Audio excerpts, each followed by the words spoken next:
Hello everyone, welcome to my channel Param electronic. तो चलिए आज जो मैं इस टेक्निक के बारे में डिस्कस करना चाहता हूँ वो बहुत ही इंटरेस्टिंग एंड यूज़फुल टेक्निक है स्टूडेंट्स के लिए जो रेगुलरली एग्ज़ाम के लिए बैठते हैं और सोचते हैं कि कैसे हम एग्ज़ाम को टॉप करें। इसमें कई तरह की टेक्निक्स के बारे में डिस्कस करेंगे। हमारा टॉपिक है how to top in exam, जिसमें हम पहला टेक्निक डिस्कस करेंगे जो कि रिगार्डिंग है कंसंट्रेशन के ऊपर। हम अपनी कंसंट्रेशन एग्ज़ाम के दौरान कैसे इम्प्रूव करें और क्या क्या चीज़ें इसको इफ़ेक्ट करती है और कैसे इन चीज़ों को हम फॉलो करके अपनी जो कंसंट्रेशन है उसको इम्प्रूव कर सकते हैं। तो चलिए शुरू करते हैं आज का topic, that is how to improve our concentration during the exam. देखिए, कंसंट्रेशन एक बहुत इंपॉर्टेंट पार्ट है। ठीक है, बिना कंसंट्रेशन आप फोकस नहीं कर सकते एग्ज़ाम में, और बिना फोकस के आप अच्छी तरह से लर्न नहीं कर सकते और कंसेप्ट क्लियर नहीं कर सकते और एग्ज़ाम में आप अच्छी तरह से परफॉर्म नहीं कर सकते। तो सबसे पहले है कि कैसे कंसंट्रेशन इंप्रूव करने के लिए पहला पार्ट है प्लेस एंड टाइम। सबसे पहले किस जगह पर बैठ के आप प्रिपरेशन कर रहे हैं एग्ज़ाम के लिए।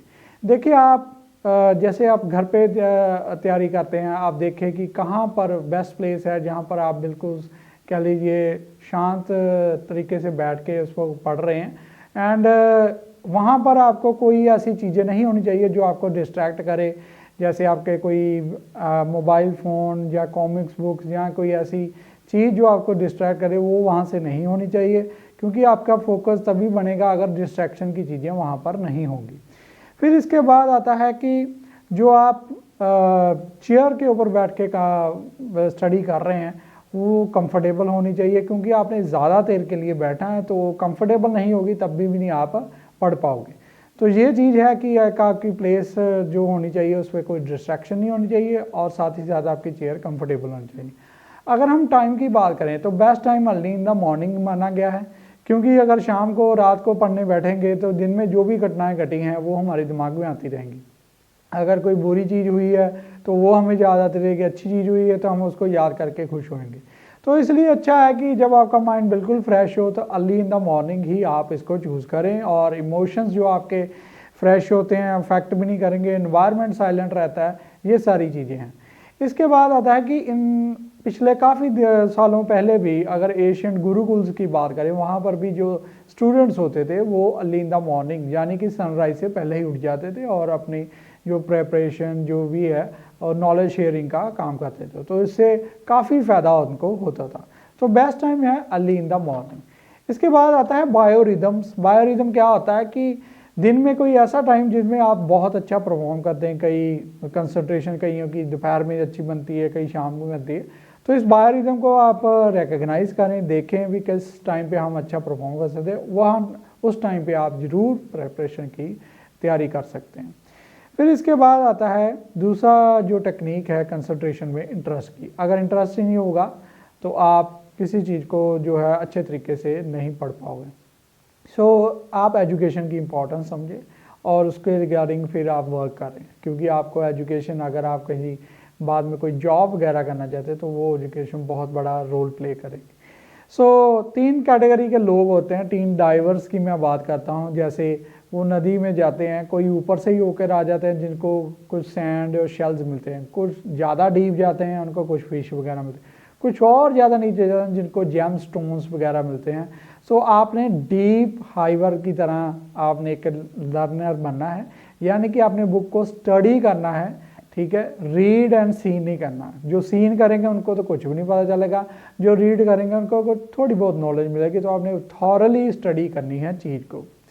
देन थर्ड टेक्निक आती है चेंज ऑफ ईयर। अगर एक जगह पर बैठ के आप बोर हो चुके हैं, ठीक है, फिर आप चाहते हैं कि हमारा एनवायरनमेंट चेंज हो, हम कैसे, आप इतना ऑकवर्ड फील करते हो कि आपको बिल्कुल भी पढ़ने का मन नहीं करता, तो आप क्या कर सकते हैं उसके रिगार्डिंग, आप फ्रेश एयर के लिए लॉन में बैठ सकते हैं, ठीक है, और कहीं गार्डन एरिया में बैठ सकते हैं और देखें कि अगर आपकी कंसंट्रेशन वहाँ बनती है तो वहाँ से आपको एक अच्छा पॉजिटिव वाइब्स मिलेंगी। फिर नेक्स्ट आती है अर्जेंसी स्टेट। कई बच्चे क्या एग्ज़ाम के एक दिन पहले ही प्रेपरेशन करके अच्छे मार्क्स ले लेते हैं, इसको कहते हैं मस्ट डू सिचुएशन, कि करना ही करना है। इसके लिए आप क्या कर सकते हैं, जैसे आपके एग्ज़ाम में 10 डेज़ रह गए हैं तो आप 10 मार्क कर लीजिए अपने बोर्ड के ऊपर, अपनी नोटबुक के ऊपर, फिर नेक्स्ट डे उसको रब करके 9 कर दीजिए, ऐसी तरह करते जाइए तो आपको पता चलता रहेगा कितना टाइम कम रह गया, उस हिसाब से आप प्लानिंग करेंगे और मस्ट डू सिचुएशंस में आपकी कंसंट्रेशन बनेगी ही बनेगी। सो ये भी आपका आप फॉलो कर सकते हैं। फिर आएगा री रीडिंग।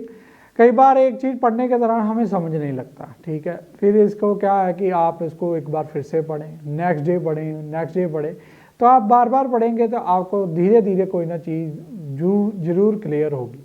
तो री रीडिंग की एक टेक्निक बहुत अच्छी है जिससे आपकी कंसंट्रेशन बन सकती है जो कि डिफ़िकल्ट टॉपिक्स हैं उनके ऊपर।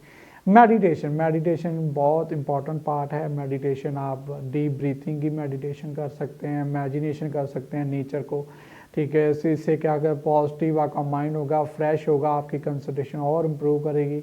रिलीजियस पर्पस की मेडिटेशंस भी कर सकते हैं, उससे भी बहुत ज़्यादा पॉजिटिव वाइब्स मिलती हैं, आपका माइंड बिल्कुल फ्रेश हो जाता है। तो ये भी एक अच्छी टेक्निक है।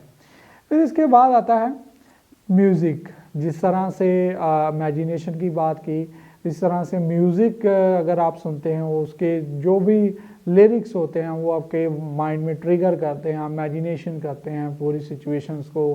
सो म्यूज़िक से भी आपका फ्रेश माइंड होता है। दिन में थोड़ा सा टाइम निकाल के उसको भी सुने, फिर आपकी कंसंट्रेशन और बनने लगी। तो कंसंट्रेशन जो है produces the best results in the exams. तो अगर आप कंसंट्रेशन बनाई रखेंगे, अच्छी कंसंट्रेशन अगर आपकी होगी तभी आप अच्छा परफॉर्म कर पाएंगे।